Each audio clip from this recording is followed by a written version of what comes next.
The use of movement. I cannot tell you how many sermons I've heard where you're just looking for the sermon to move. Move. Okay, we got it. Move forward. All of that surrounds being a poor judge of what the clarity, simplicity, and order of the sermon is really about. Movement is passing from one place to another. Internal movement in the sermon should be the same. So the movement of style will consist in transferring the hearer from one moral place or situation into another. Move them continually to your point. What the orator desires, if he's truly a good preacher, is not only to give clear or even bright representations, nor to connect his ideas with each other so exactly that there shall be no interruption of logical continuity from beginning to the end, nor even that this chain should be so complete that the proof should not be one moment suspended, but the discourse be, so to speak, a single breath. Oratorical discourse is an action, and this action, which proceeds from the soul, supposes emotion. It would, of course, represent but a part of what ought to be represented.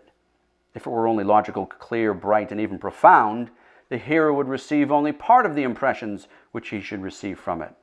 So you have to actually take all of these things and place them in the cup of emotion so that it's not sterile, yet that it moves the hearer from one place to another, brings them up, brings them down, moves them forward, never retracts them.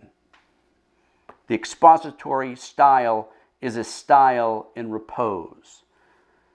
But here you have to distinguish between movement of style and that logical movement when you were thinking about how the sermon should be formed. Movement of style brings concept to concept, movement to the structure. You have the text open. That moves it to the doctrine of the text. That moves it to its various points in that doctrine and in explaining it. And that moves it to the application. And you're always pressing forward to get to the end so that they might have that one jewel to place in their bag, place in their mind, their Christian jewel in their Christian bag of jewels. So they can pull that out at any time in their Christian walk and know exactly what your sermon was about and what it is that you spoke to them about concerning the Word of God. Otherwise, if you don't use that kind of movement, you're going to lose people. They're going to get on their phone and they're going to start doing their texting thing, or they'll open their Bible and start reading some other verse because you're too long in a particular point or area. You have to have movement to the end, which ultimately is the glorification of God in whatever the application of that sermon actually is.